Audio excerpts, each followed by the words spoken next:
¿Cómo están? Bienvenidos a un capítulo más de Podcast Midot. En esta ocasión abordaremos el tema excelencia en seguridad e higiene en el trabajo, qué resulta y qué no en los espacios organizacionales. Y para poder abordar este tema, estoy muy contenta porque tenemos un invitado y estamos de manteles largos con su participación. Él probablemente, si tú te dedicas al tema de salud y seguridad, lo hayas escuchado, lo hayas visto en redes sociales. Él es autor, conferencista y consultor internacional con más de 20 años de trayectoria y además ha colaborado con más de 120 empresas a lo largo de Latinoamérica. Entonces me siento muy contenta de que nos haya aceptado la invitación. Él es Sergio Valencia Kraus. Se los presento. ¿Cómo estás, Sergio? Bienvenido. Gracias por estar con nosotros. Hola Idaís, ¿cómo estás? Un gusto saludarte a ti y a toda tu audiencia. Un honor estar con ustedes. Muchas gracias, Sergio. Pues bueno, la verdad es que esta plática va a aportar mucho a las audiencias que tenemos, Sergio, porque somos dos organizaciones y dos personas que estamos muy interesadas en mejorar entornos organizacionales a que sean más seguros. Entonces, hemos notado que tenemos mucha sinergia en las ideas, Sergio, y tu postura me parece muy importante de poder compartir con la audiencia de Midot. Entonces, si te parece, para abrir campo a la conversación, ¿por qué seguir hablando de este tema y de buscar la excelencia en seguridad en las organizaciones, Sergio? ¿A ti qué te ha motivado también a perseguir este objetivo? Bueno, cuando yo inicié mi carrera profesional en la ingeniería química, yo empecé como asistente de producción, pero también estaba encargado de los temas de seguridad, salud, medio ambiente. Y entonces, después de esa experiencia profesional, ya te hablo de hace 20 años aproximadamente, que me di cuenta que había mucha oportunidad en ese campo, en poder desarrollar no solamente a nivel normativo, sino también a nivel también cultural, a nivel de resultados y que acompañen a las organizaciones en el sentido de que tenga una consonancia con los resultados del negocio. Pero además hay una cifra que es muy alarmante, y es que en América Latina las cifras de muertes en el trabajo bordean las 100.000 personas y nosotros representamos un 8% de esos 8.000 millones de personas que hay en el mundo. ¿Y cómo ha pasado esto en el tiempo? Pues del 2016, que claro, había menos reportabilidad que ahora, pero pasamos de tener 1,8 millones de muertes en el trabajo en un año en el mundo. Anualmente ahora tenemos una cifra escandalosa que supera los 2,9 millones de muertes según lo que reporta la OIT. Y en México hay una correlación coincidentemente preocupante, porque en el último año se registraron cerca de 300.000 hechos de riesgos laborales, que eso implica accidentes, enfermedades, accidentes de trayecto, pero eso significa que la cifra se sextuplicó en los últimos 5 años. Entonces esto nos quiere decir de que algo no se está haciendo bien, acompañado a que se tiene registrado de manera correcta 340 defunciones en el último año. Entonces eso ha significado un incremento de más del 60%, sin contar que evidentemente contamos todavía con un subregistro que es importante. Por lo tanto, eso visto desde el punto de vista de fatalidades y de riesgos laborales. Sin embargo, se estima que esto representa también un aproximado de un 1% del PIB de México. Entonces eso nos lleva a pensar de que no estamos enfocando las acciones de manera adecuada, todavía estamos abordando esto por un mero cumplimiento, pensando que eso es lo mínimo indispensable, y en segundo lugar, porque todavía estamos tratando de hacerlo a nuestra manera, pero no de la manera correcta. Ya vamos a abordar el tema en amplitud más adelante, pero hay mucho todavía por hacer. Sabes que sí, en este tema de cifras, porque y justo también llevo tiempo trabajando en este tema de seguridad y ha habido esfuerzos importantes, ¿no? Desde crear sistemas de salud y seguridad que lleguen a sobrepasar a lo mejor el tema normativo. Entonces hay muchos esfuerzos, pero pareciera no surtir efecto, y justo es de lo que vamos a platicar un poco más profundo, porque ¿qué hacemos, ¿no? como personas, como líderes en las organizaciones para poder realmente llevar todo esto a la práctica. Y justo me interesa mucho, Sergio, que nos puedas platicar un poco tu postura y algo de lo que tú propones también a esta parte de la salud y seguridad. Dime si lo estoy diciendo correctamente, que es el modelo Circle, ¿no? Este modelo que tú propones, ¿qué es y cómo funciona para las empresas? Claro que sí. Bueno, y con lo último que has dicho antes de pasar al modelo Circle, es justamente de ver que ahora se construyen más edificios que antes, pero si los edificios se construyen mal, entonces no estamos teniendo un avance, ¿verdad? Entonces, muchas veces menos es más también. Yo voy a compartir mi pantalla para mostrar el modelo Circle justamente propuesto, que fue desarrollado a partir de ver que una serie de elementos, yo soy muy creyente de la sistematización, por lo tanto, de ver de que esto justamente se interrelaciona, funciona y que puede dar resultados. Hago un spoiler, esto no es una varita mágica, ni mucho menos, sí es, considero un marco de referencia por el cual podemos partir. Cuando hablamos de Circle, coincide con las iniciales de algunos aspectos, como por ejemplo la competencia y conciencia en toda la organización. Es verdad, no tenemos un sensiblómetro o un concienciómetro para medir el nivel de conciencia, ¿verdad? Pero nosotros, los seres humanos, tenemos la percepción también, que puede ser medible también, de el amor y el perdón. Entonces la conciencia es algo que tiene que difundirse en toda la organización, y generar competencia significa trabajar en 3 pilares, en lo que es experiencia, conocimientos y actitud, que tienen los puestos de trabajo para poder desarrollarse de modo que contribuyan a la seguridad y higiene del trabajo. Debemos tener indicadores para medir y también generar aprendizaje para mejorar el desempeño. Es decir, las lecciones aprendidas las abordamos de modo que se aprenda de cabeza ajena más que de la propia. Lamentablemente, las empresas todavía siguen siendo reactivas en el sentido de que algo grave ocurrió para que recién tomen cartas en el asunto. Ejemplo hay varios, para no mencionarlos, pero tenemos que justamente tomar o abordar este tema de una manera proactiva y no esperar a que ocurra o tener las pérdidas millonarias incluso que ha habido en organizaciones ya conocidas. Y los indicadores que tenemos un marco en el que tenemos tanto indicadores proactivos como indicadores reactivos, es decir, los proactivos, que son de procesos sobre los que tenemos mayor margen de maniobra, y los indicadores reactivos, que tienen que ver con el resultado, es decir, qué ocurrió y que representa lo que ya pasó, ¿verdad? Pero también debemos tener una visión en el mediano y largo plazo, un mapa de ruta o ruta estratégica que oriente la gestión hacia un futuro sostenible, es decir, que se mantenga en el tiempo y que no dependa de las personas, sino de los procesos, del sistema. Asimismo, también están los controles operacionales implementados según la jerarquía adecuada. ¿Qué quiero decir con esto? Que tú puedes implementar equipos de protección personal, puedes implementar procedimientos, capacitaciones, señalizaciones, pero las barreras rígidas o los controles de ingeniería, las acciones de sustitución y eliminación son mucho mejores, y para esto debemos tener un adecuado mapeo de procesos para hacer una mejor identificación de peligros, evaluación de riesgos y determinar los controles correspondientes a los factores de riesgo. Luego, este es un tema que no es menos importante, o sea, el orden no significa la importancia, pero yo lo pondría en primer lugar, que es el liderazgo visible y ejemplar para alcanzar la excelencia. He comentado con algunos colegas y me dicen, no, pero yo sin que la gerencia esté tan de acuerdo, yo he avanzado con la gente. Sí, pero esto es como nadar en cajeta. O sea, es verdad, muy pesado, muy cuesta arriba.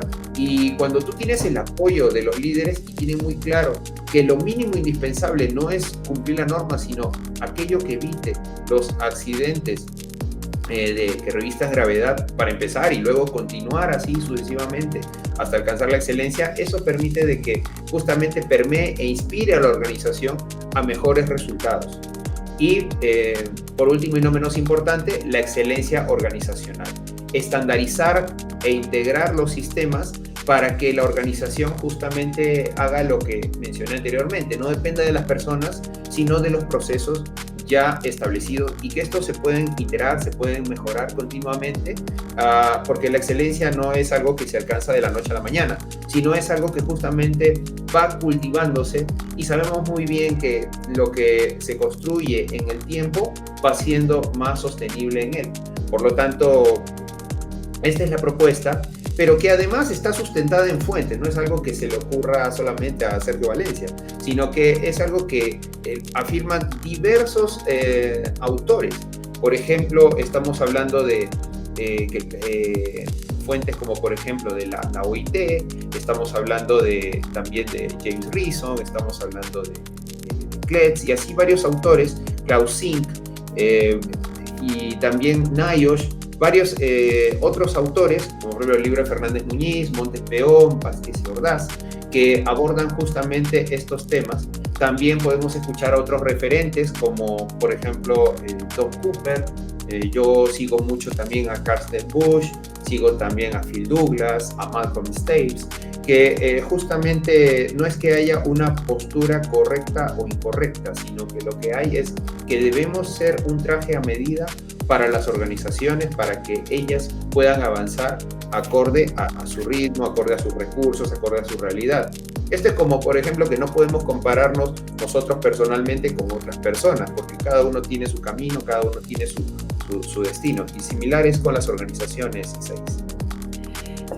¿Sabes, Sergio, que me gusta esto que acabas de decir, que si bien es súper importante tener, que así es, ¿no? Afortunadamente tenemos mucha base teórica que nos ayuda a construir y nos ayuda a tener bases, ¿no? En acciones que llevamos a las organizaciones. Me gusta mucho esto que dices, de todo esto tenerlo que adaptar a la medida y a las realidades, ¿no? Y que este modelo que tú acabas de presentar justo es la construcción de tomar varias ideas que son importantes en diferentes autorías que ayudan al tema de seguridad. Y me gustaría regresar, Sergio, a este punto que creo que siempre es polémico. Si no polémico, siempre genera dudas. El primero que decías del modelo respecto a tenemos que crear conciencia, pero ¿cómo mido o cómo sé que estoy construyendo conciencia? ¿No? Es muy polémico el decir cómo sé que la tengo, ¿no? ¿Cómo sé que la he construido? Si bien, como dices, no hay un termómetro en tu experiencia, ¿cómo se mide, cómo se vive una organización que ha logrado este punto de conciencia en su día a día? Para eso es importante la ruta estratégica, justamente para que las estrategias estén soportadas en indicadores definidos para cada estrategia. Primero hay que desarrollar las estrategias, por supuesto, pero ¿cómo desarrollamos las estrategias? Primero debemos ver el diagnóstico que tenemos de las organizaciones. Muchos piensan que el diagnóstico es una sola vez en la vida, cuando empieza la gestión, y no. El diagnóstico voy a hacer la analogía como cuando vas al médico. Tú no te diagnosticas solamente cuando estás en etapa de pediatría, sino también cuando estás en etapa adulta y también cuando estás en geriatría.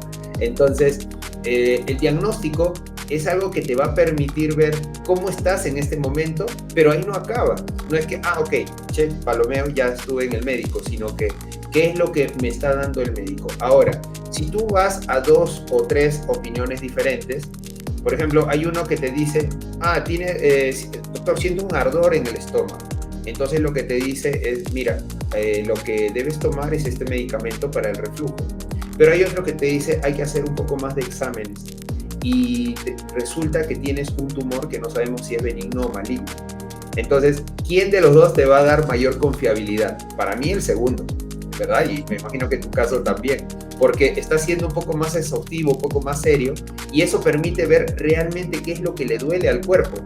Dicho de otra manera, para el sistema de gestión o a la organización, ¿qué es lo que le duele a la organización? Entonces, se desarrollan las estrategias, estas son soportadas por tácticas, y estas tácticas tienen un avance o un progreso. Entonces, estas tienen que ser medibles. El avance es medible. Lo que es la percepción también es medible a través de instrumentos validados, encuestas.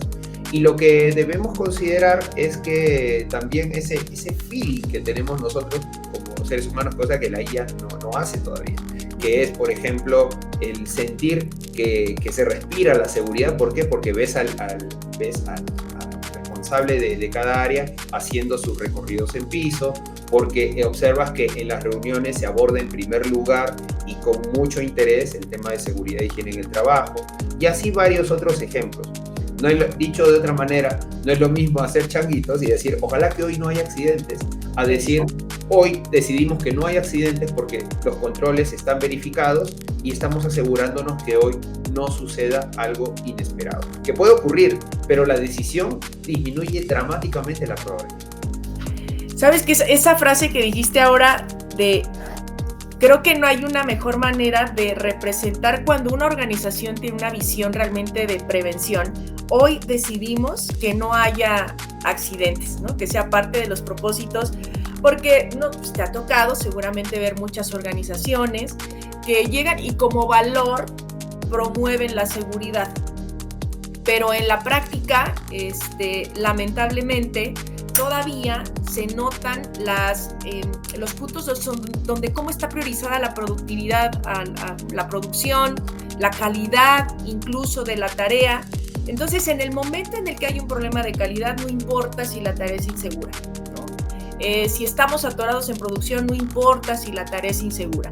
Pero cuando decimos hoy decido que no hay accidentes, es cuando, creo que lo habíamos platicado, cómo el líder tiene que ser tan integral en la toma de decisiones y en la estrategia del día para decir, oye, esa decisión es segura, es de calidad y es productiva. Entonces, ahí entonces apuntamos a la característica que debe tener el liderazgo, ¿no? Claro, una empresa que apunta hacia la excelencia, en primer lugar, es una empresa congruente.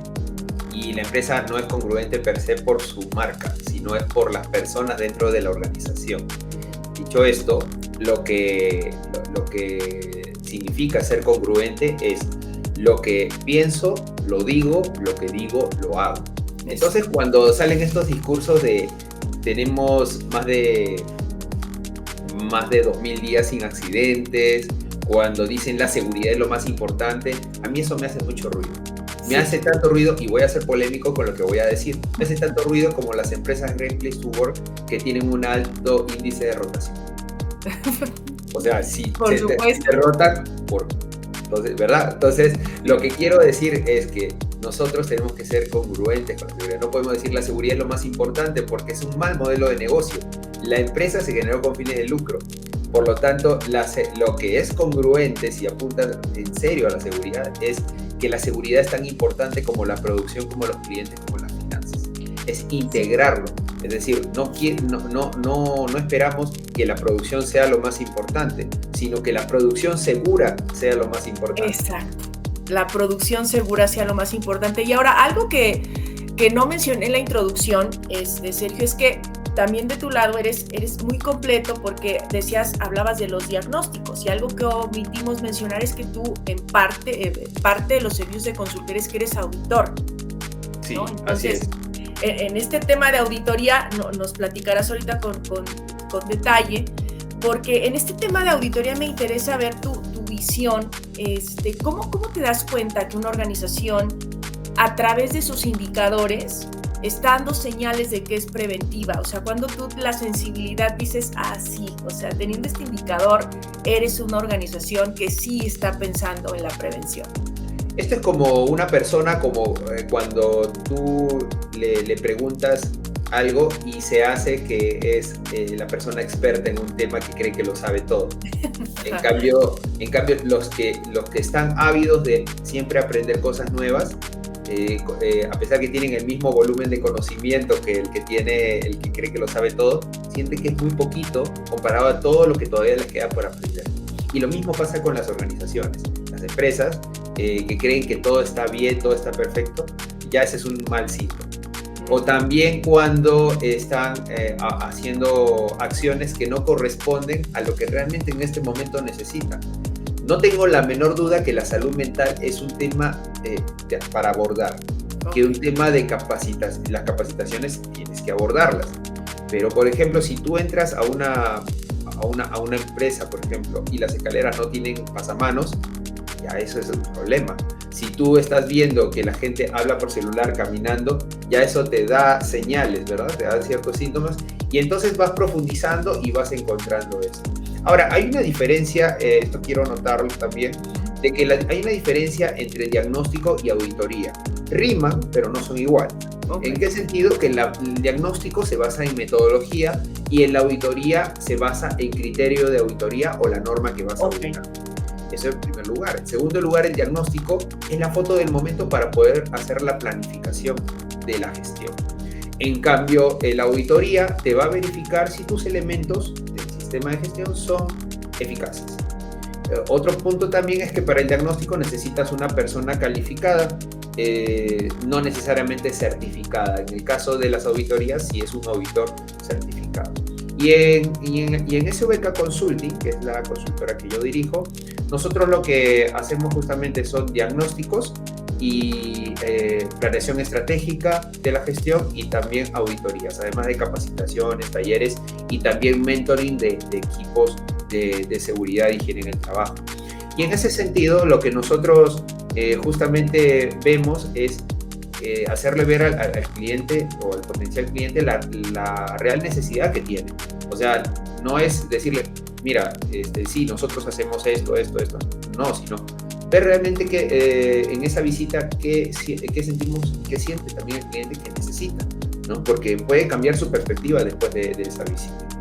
Entonces, es importante que nosotros podamos orientarlos de modo que también aprovechen sus recursos, porque los recursos son muy limitados, ¿cierto? No tenemos un cheque en blanco en la gestión de seguridad e higiene en el trabajo. Pero también hacerle ver que primero hay que examinar lo que realmente necesitamos para luego ir a futuro. No todo tiene que hacerse en 1 año, en 2 años o en 3. Tenemos que ver qué podemos hacer en el corto plazo, es decir, de 1 a 2 años, en el mediano plazo, de 3 a 4, incluso 5, y a más ya en el largo plazo, porque en algún momento la gerencia te va a preguntar a ti como prevencionista, ok, ya no tenemos accidentes, ya no tenemos, viene la autoridad de trabajo, ya no tenemos multas. ¿Por qué debo seguirte teniendo en la nómina? Bueno, pues me debes seguir teniendo en la nómina porque te voy a ayudar a hacer un negocio más rentable, porque te voy a ayudar a que la empresa tenga una reputación top y que eso te permita más ventas, te permita tener mayor reconocimiento, que puedas tener un mejor costo por unidad de producto, etcétera, etcétera. O sea, tantos beneficios tiene la seguridad y higiene del trabajo que, por ejemplo, yo recuerdo un caso que nosotros en una vida pasada, como en México, ¿no? Un trabajo anterior, en donde nuestro modelo de gestión se extrapoló a la gestión de calidad y eso permitió también resultados de mejoras anuales entre 8 al 15% en sus indicadores de desempeño. Entonces eso significa de que nosotros tenemos una ventaja muy grande y es que nosotros somos transversales, es decir, abarcamos los diferentes niveles de la organización, los procesos de principio a fin, y eso es algo que nosotros también debemos aprender, no solamente los temas de EHS o de seguridad y higiene del trabajo, sino aprender del proceso, porque así nos volveremos, como decía un colega y amigo mío, Leonardo Silva, nos volvemos un consultor confiado. Sabes que eso que acabas de decir de conocer los procesos, y no sé si me estoy adelantando un poco, pero a veces también considero que ese es uno de los errores. Cuando en las organizaciones se desarticula el de seguridad, que vea lo de seguridad, ¿no? No, y hablo de la manera natural de cómo opera una organización, ¿no? Y supongo que en algunas visitas o en alguna organización te has dado cuenta, el de seguridad, su espacio de seguridad y sus normas. Y me atrevería a decir que en algunas ocasiones también hay errores desde cómo se implementa la seguridad y el de seguridad cree que no debe conocer el proceso, ¿no? Y viceversa, ¿no? A veces el de producción dice, él está para eso, a mí que no se metan, yo con el tema de producción. Y me parece muy interesante que lo digas porque nosotros llegamos a sumar a las organizaciones, pero las organizaciones que viven hoy solas, sin un consultor, que sepan que también su área de seguridad necesita meterse en la médula de los procesos, es súper importante, porque si no, creo que hay un sesgo muy, muy fuerte en la en la evaluación de los riesgos, ¿no? No estamos considerando todos esos puntos. Así es. Por ejemplo, en el capítulo 2 del libro Sea un gestor de excelencia en seguridad y salud en el trabajo, mencionamos justamente de que nosotros nos ganamos etiquetas, pero de una manera muy fácil y gratuita incluso, de ser gente que esté en la oficina, consultores sin involucramiento, que solo nos dedicamos a completar formatos, registros, ¿no? Y en papel todavía, en esta era en donde ya tenemos que ser más digitales. Y esto que has mencionado hace un momento. Nosotros pedimos que todos se involucren con la seguridad y higiene en el trabajo. La pregunta es, ¿nosotros nos involucramos con otros procesos de la organización? ¿Nos involucramos con la parte comercial, con la operativa, con la de calidad, con la de gestión humana? No digo que tengamos que hacer trabajo que no nos corresponde, sino cómo desde nuestro rol podemos contribuir a que ellos tengan mayores y mejores resultados. Entonces, cuando digo ser un consultor confiable, que le tomo la palabra a Leonardo, justamente es de que tengamos que ser, justamente estar dando soporte, estando de la mano con la organización, no desprendernos y tener accountability o rendir cuentas también. No decir, no, esto no es mío. Y eso es muy típico, ¿no? No solamente para nosotros, sino en general.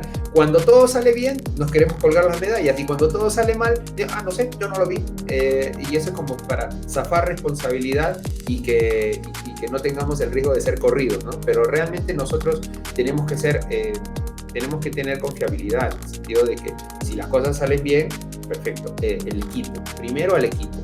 Y esto es algo que también se busca con los líderes. El equipo no está para servir al líder, sino el líder está al servicio del equipo. Sí. Y luego también, si algo no resulta, ok, ¿dónde no tuvimos el resultado? ¿Qué aprendimos para que eso no vuelva a ocurrir? Si no, lo que vamos a generar es un efecto sandía. Quiere decir que somos verdes y duros por fuera y rojos y blandos por dentro. O sea, cuando realmente lo que nosotros debemos atacar es la métrica crítica para poder dar a entender en dónde realmente tenemos que mejorar.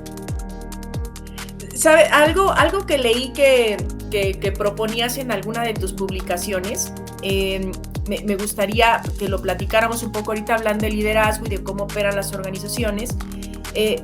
Tú mencionas en un post, no puedes repartir sanciones esperando cambios sostenibles. Esto me gustaría entender un poco, sería un poco de cómo está mal implantado tal vez una política de motivación y sanciones o este elemento, qué importancia tiene, ¿no?, en buscar esta excelencia en salud y seguridad que estamos buscando. ¿Cuál elemento, perdón? No puedes repartir sanciones esperando cambios sostenibles.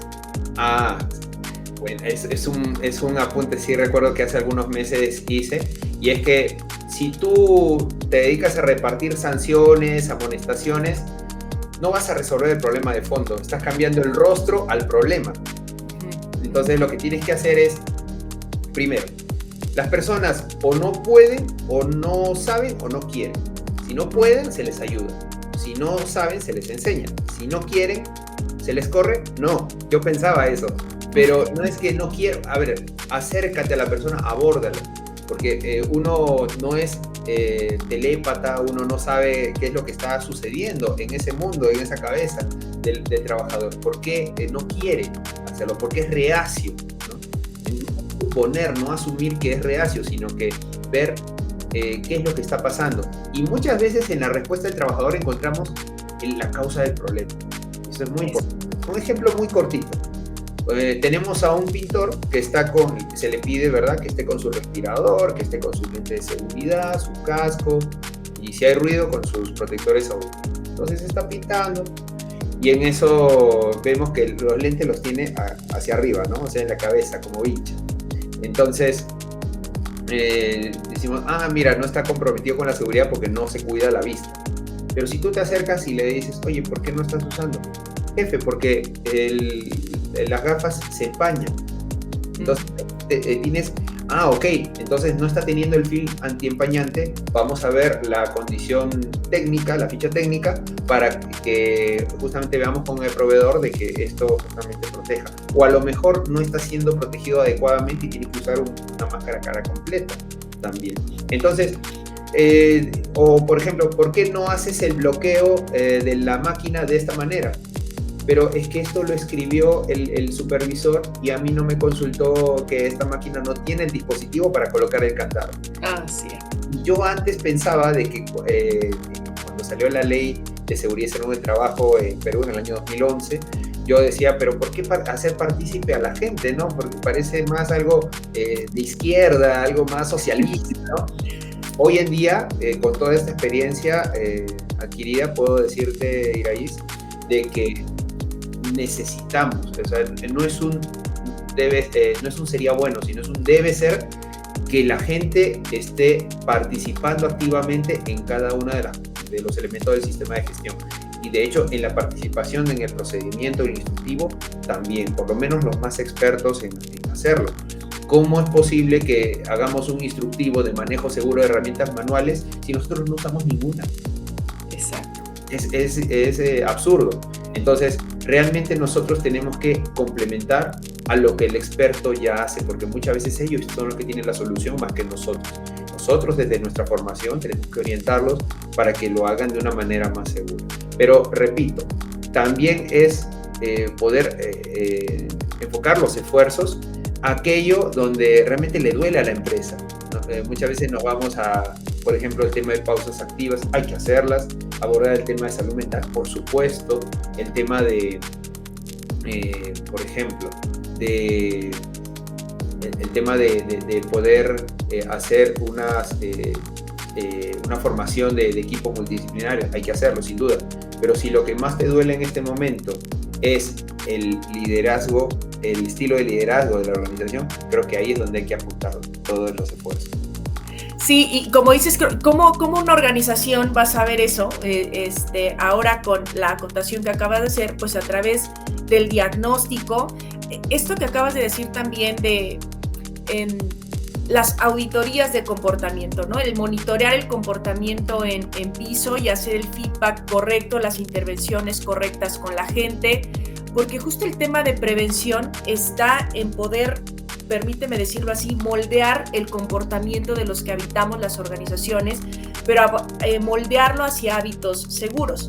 Ahora, el que tú decías, ¿cómo sé a qué me dedico o a qué empujo en la organización? Porque a veces me ha tocado ver en organizaciones en seguridad, el responsable de seguridad tiene tanto que hacer, tanto normativo, tanto vertical digamos que se llega a aturdir en eso, pero no estoy viendo dónde realmente le duele a la empresa o dónde estoy teniendo los problemas, justo porque muchas veces hago como requisito la auditoría de comportamiento, pero es por un check y no analizo esa información, no genero un indicador de esas auditorías en piso, y entonces no sé qué me duele exactamente y sigo pensando que cumpliendo la norma 5, o sea, por mencionar un ejemplo, ya está resuelto mi problema, ¿no? Qué buen punto que mencionas respecto a los checklists de comportamiento, porque, por ejemplo, yo quiero abordar comportamiento pensando que el problema son las personas. No, las personas son la solución y el comportamiento de las personas no es el problema tampoco, sino que es el síntoma del verdadero problema. Nosotros estamos dentro de un sistema, el individuo está dentro de un sistema y va a actuar en función al sistema al que está sometido. Por lo tanto, nosotros sí tenemos que abordar el comportamiento, pero en este momento realmente será lo que le duele a la organización. Entonces, ¿cómo sé lo que más le duele a la organización? El diagnóstico. Justamente, el diagnóstico tiene que ser un instrumento validado que permita justamente tener visibilidad de qué es lo más importante de lo más importante que se tiene que atender. Si nosotros no hacemos automedicación, entonces pues nos vamos a someter a las consecuencias de la automedicación.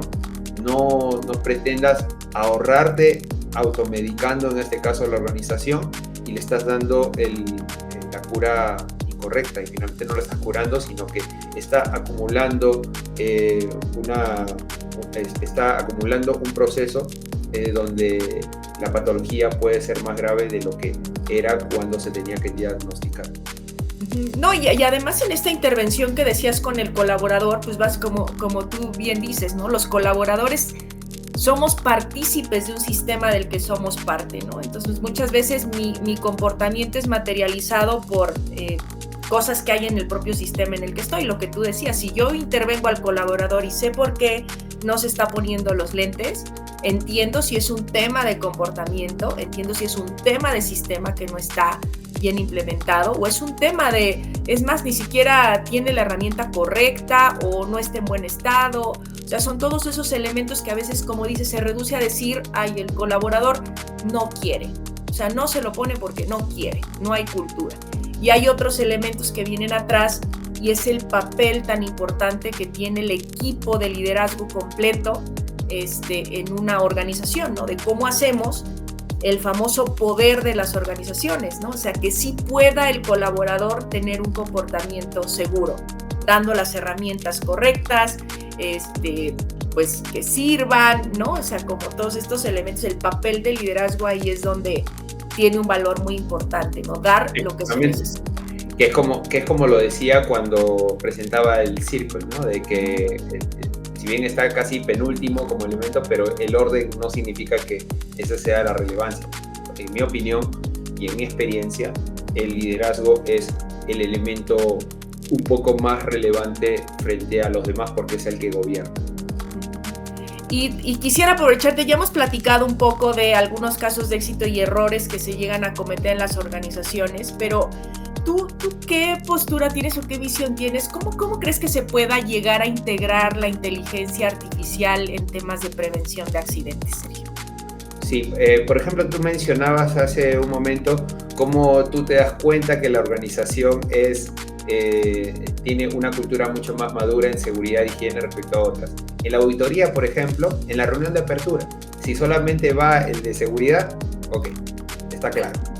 Pero si van los líderes de las áreas, entonces estamos hablando de una mayor madurez porque hay un interés genuino en querer hacer bien las cosas, en poder mejorar. Y esto me ha pasado mucho. Ahora, respondiendo a tu pregunta de cómo integrar la inteligencia artificial en la seguridad y salud en el trabajo, inicialmente yo tenía una postura más conservadora, sin embargo, hoy estoy convencido de que la inteligencia artificial es una herramienta muy valiosa, muy buena para agilizar los procesos de la gestión de seguridad y higiene en el trabajo. ¿En qué sentido? Por ejemplo, en preparar pruebas escritas para las capacitaciones. Yo lo uso, por ejemplo, como docente, también en elaborar reportes donde complementen, pero ojo, la inteligencia artificial, nosotros lo primero que se nos viene a la mente es Gemini, ChatGPT, Copilot, pero hay un mundo de aplicaciones en la inteligencia artificial. Incluso se ve ahora cómo se crean canciones de seguridad con una letra preciosa y un ritmo increíble a partir de la inteligencia artificial. Nosotros, por ejemplo, para un invitado que tuvimos en nuestro podcast, Seguro Creas Valor, un invitado de habla inglesa que se le va a escuchar en español gracias a la inteligencia artificial. Okay. Entonces, tenemos muchas aplicaciones, pero tenemos que aterrizarlas. Nuevamente, ¿qué es lo que tú necesitas? Y en base a lo que tú realmente necesitas, ok, ¿cómo la inteligencia artificial te puede ayudar? Ya hay aplicativos relacionados a esto que tú necesitas, sin ir muy lejos, y no tanto con la IA, sino con la digitalización. El uso de QRs para poder hacer la inspección de extintores, escaleras, y tener la data en tiempo real, eso agiliza mucho. Ya no estamos en la época en donde, no deberíamos, pero lo veo mucho, en donde estamos todavía con el papel, tomando nota, después pasándolo a un Excel, y después del Excel bajarlo a un PowerPoint. Eso ya pasó a la historia. Entonces, nosotros tenemos que apoyarnos más de la tecnología, pero sin dejar de nosotros supervisar lo que la tecnología nos da, porque, por ejemplo, la IA nos puede dar información que muchas veces no tiene una fuente confiable. Entonces tenemos que corroborar que la fuente dice efectivamente lo que dice la IA, o checar el texto, o también la redacción, lo que tú busques. Y para esto está el prompt, donde justamente tú vas iterando y vas haciendo repreguntas para que vaya justamente dándote lo que tú deseas o necesitas. Hay casos en donde, por ejemplo, yo he tenido que decirle, no es así, está esta fuente, y responde, sí, tienes razón. Entonces, enfocándolo de esta manera, sería así, ok, entonces ya ahí vamos mejorando. Sí, sabes que me surge la idea ahorita que lo comentaste, que considero desde mi postura y de lo que también hacemos en NIDOT, la comunicación en temas de seguridad juega un papel importante, ¿no? Porque en mi experiencia, seguramente te ha pasado, que hay organizaciones que creen que dando el curso de capacitación es como una varita mágica y la gente sale del curso y mágicamente va a transformar el comportamiento, la actitud o lo que sea que el problema que estamos teniendo. Eso es lo que yo les digo, por ejemplo, cuando hago los talleres de liderazgo en seguridad, yo les digo, no es que de acá van a salir ya líderes comprometidos y expertos, pero sí van a salir probablemente con la convicción de que hay mucho por hacer para trabajar el liderazgo. El liderazgo es algo que se trabaja de una manera constante, igual la capacitación. O sea, no pensemos que la evaluación escrita mide la efectividad de la capacitación. Sí, la aplicabilidad de la... Eso mide el grado de conocimiento captado, pero no la efectividad, porque por ejemplo tú puedes tener un 10 sobre 10 en el manejo de montacargas, pero ¿qué pasa? Que en las observaciones preventivas vas encontrando 2 en el año, tienes una no conformidad de una auditoría externa en montacargas, tienes un choque, un raspón en el montacarga, encuentras la llave colocada y no está tripulado. Entonces, ¿ha sido efectiva la capacitación? Probablemente no, pero tenemos que hacer la investigación correspondiente. Exacto, y ahí desde mi punto de vista la comunicación es uno de los elementos que complementa la capacitación. Entonces, es decir, a veces pienso que hay carteles o comunicación que busca reforzar elementos en la compañía, pero no necesariamente están vinculados ni con lo que vi en curso, ni con la problemática que tengo, entonces solamente son como adorno en la organización. Y por ejemplo, en organizaciones que me tocó participar, a veces hacer la comunicación que genere empatía, que realmente genere un punto de reflexión y que digas, sí, que me tengo que poner los guantes, sí, que me tengo que poner los lentes. Ese trabajo creo que mucho ya nos puede ayudar la IA, ¿no? A poder hacer comunicación como con más empatía, porque a veces creías que necesitabas nombre al superdiseñador o de marketing o creador, pero obviamente con un buen prompt de lo que tú le sumes a la IA para que te dé una herramienta que realmente necesitas. Y desde mi punto de vista la comunicación es un reforzador importante de lo que vimos en curso y de lo que estamos buscando que la gente materialice en piso, ¿no? Y a veces lo reducimos a tener un pizarrón con indicadores que no necesariamente son empáticos ni refuerzan el comportamiento que estoy buscando en los colaboradores. Por eso es importante que en la comunicación, y esto lo define la ISO 45001, en que es importante el qué comunicas, pero también el cómo comunicas, dónde comunicas, a quién comunicas, pero algo muy, muy importante es quién comunica. No es lo mismo que el mensaje lo dé el gerente o manager de seguridad y higiene en el trabajo que lo dé el Site General Manager. Por ejemplo, el mensaje cala mucho más, es más potente y sobre todo volvemos al punto inicial de la conversación, la congruencia. Si tu mensaje no es congruente, entonces no va a calar. Está el lenguaje verbal y no verbal, pero hay uno mucho mejor, que son las acciones. Esas hablan mucho mejor. Sí, completamente, las acciones. Sergio, pues hemos platicado un poco de casos de éxito. No sé si te gustaría compartir algún error más que tú has visto en la gestión de HS en el tema de seguridad. Sí, nosotros, bueno, ha habido mucho aprendizaje en el camino, ¿no? Pero también debo decir coloquialmente que en ese camino, para poder hacer las cosas bien, hay que regarla mucho.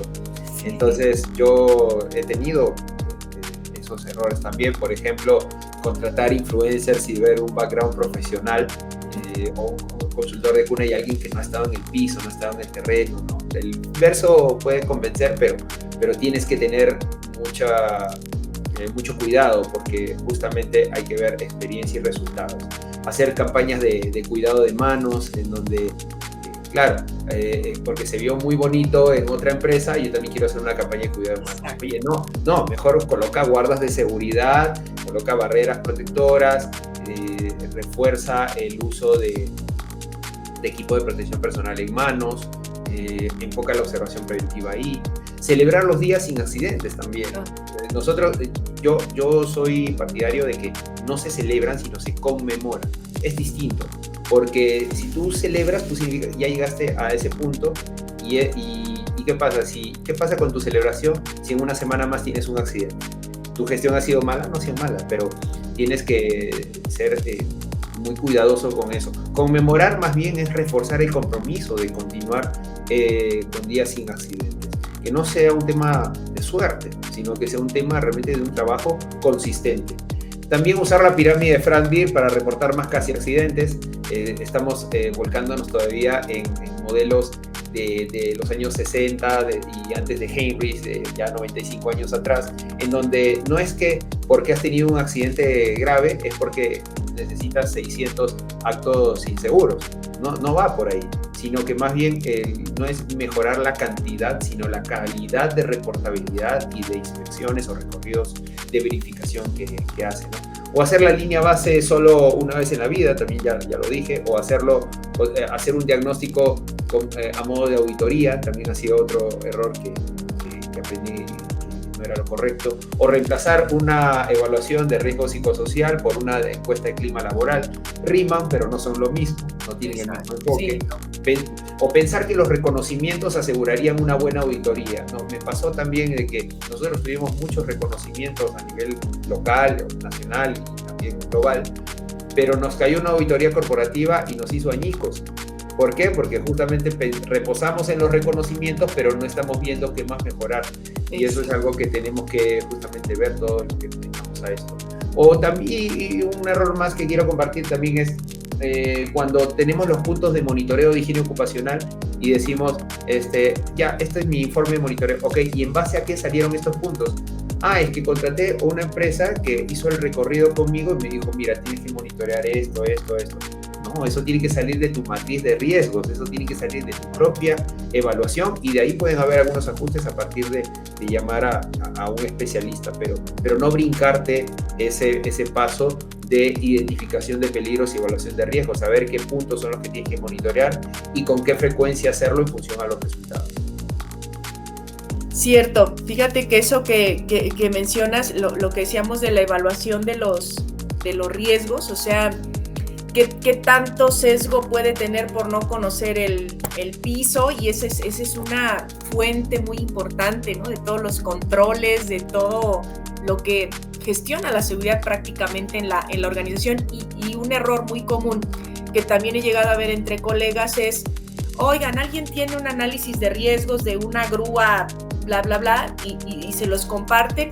Y el análisis de riesgo tiene que ser del sitio, del lugar, de lo que rodea también a esa... De hecho, la IA ya te hace un formato. Entonces, ok, usa ese formato, pero tú aplícalo. Entonces, sí, eso se llama piratería de la información, ¿no? Y eso no solamente es incorrecto, sino que no es ético hacerlo. Sí. Entonces, es como que te alivia el trabajo y no piensas. Y creo que es algo en donde tenemos que profundizar mucho. Esto lo menciono en mis clases también, que es el desarrollo cognitivo. Tenemos que aprender a usar más el cerebro, más a pensar, porque si nosotros nos vamos por lo fácil también eso se va a derrumbar. Sí, completamente. Y bueno, para cerrar, Sergio, esta conversación, ¿alguna reflexión final que te gustaría dejar a las organizaciones para buscar esta excelencia en seguridad que estamos buscando para que cada vez haya menos gente afectada por un accidente de trabajo? Esta es una sección obligatoria siempre que hay una entrevista o una plática como esta. Yo he preparado algunas y quiero compartir 3, ¿no? De manera específica y una para poder concluir. La primera reflexión es dirigida a las empresas, ya que en el ámbito de la seguridad y salud en el trabajo, la excelencia no se logra solo con cumplir las normas, ya que los riesgos organizacionales están directamente relacionados con 2 elementos fundamentales: los controles establecidos según su oportuna jerarquía, como hemos platicado el día de hoy, y el liderazgo holístico, es decir, el que abarca justamente lo que tiene que tomar en cuenta y no solamente su área o su silo. La segunda reflexión que tengo es para los profesionales que se dedican a la seguridad y higiene del trabajo. Quienes no planean su éxito, planean su fracaso. Debemos ser responsables en la forma de cómo llevamos y moldeamos nuestra profesión. Si inviertes un poco en ella, porque tú eres el activo y la persona también más interesada en mostrarte como un activo valioso, entonces no dejes que las cosas vayan al azar. Si tú inviertes en ti, vas a ver resultados que en este momento no te vas a imaginar dónde te van a llevar en los próximos 10 años. Sé que el momento es corto, pero en mi caso tengo múltiples ejemplos en donde lo que hice hace 10 o 15 años, hoy estoy viendo los frutos de esa inversión en mí. De hecho, más del 80% de los cursos o posgrados que yo he llevado han sido por mí, no han sido porque esperé que la empresa me los ponga. Eso sería un error. Y para todos, que no se dejen engañar, que no compren humo, lean mucho, porque quien no lee está condenado a repetir lo que otro dijo, ¿no? Para que no repliquen opiniones ajenas y tergiversadas. Yo los invito a que sean genuinos, a que sean ustedes mismos, y que no traten de encajar en un molde que no les corresponde, sino que encuentren el lugar donde calzan a justa medida y que sean felices. Disfrutar el proceso, no que sea solamente ver el resultado, porque como ingenieros somos, y dentro de una organización somos muy dados a ver el resultado, que sin duda es importante el resultado, pero también disfrutar el proceso. Y para terminar, yo los invito a que transformen la seguridad en un compromiso genuino, pero también estratégico, que puedan convertirse en líderes visibles y que lleven a sus organizaciones más allá del mero cumplimiento hacia la tan ansiada y privilegiada excelencia. Muchas gracias, Sergio. Y antes de cerrar, me gustaría que pudieras compartir con la audiencia el título de tu libro y dónde lo pueden encontrar, para que también ese último de tus recomendaciones la podemos llevar a la práctica, que es leer, informarnos. Muchas gracias. A mí me pueden encontrar en redes sociales como Sergio-Valencia-Kraus, en LinkedIn sobre todo, que es la plataforma donde más posteo, más opino. Y yo tengo 2 libros. El primero, que es Sé un gestor de excelencia en seguridad y salud en el trabajo, que es un libro que está en 3 idiomas, ha sido bestseller en 85 categorías en Amazon. Justamente lo pueden encontrar ahí, y también a través de mis redes sociales, directamente con un servidor. Y el segundo libro, que coescribí con Karen Volpato, es un libro de búsqueda de propósito, que se llama Los no que hacen tu camino, que siempre yo recomiendo que toda persona pueda leer lo que le sirve para edificarse a sí misma, pero también en lo que es gestión de seguridad y salud en el trabajo, en un lenguaje sencillo, a un llamado de acción a lo que es realmente más importante. ¿Ese dónde lo encontramos? También en Amazon, sí, también en Amazon, o con un servidor. De hecho, estamos por dar una noticia muy buena que va a salir en las próximas semanas respecto a los no que hacen tu camino. Ambos ya fueron presentados 2 veces en la Feria Internacional del Libro de Guadalajara. Súper, muy bien. Porque nos faltó decir, radicas en Guadalajara, entonces también tu postura me parece muy interesante, porque a veces creemos que hay una disociación muy importante entre los países de Latinoamérica, pero creo que con tu experiencia podemos ver dónde errores y aciertos de manera en general en Latinoamérica que nos llevan a estos resultados puntuales que nos mencionaste desde el principio. Creemos que somos muy diferentes, pero realmente no lo somos tanto. Muchas gracias, Sergio. Pues sin duda una conversación muy interesante. Gracias por habernos acompañado y habernos aceptado la invitación, y pues gracias a todos los que nos escucharon en este episodio. Muchas gracias a todos. Gracias.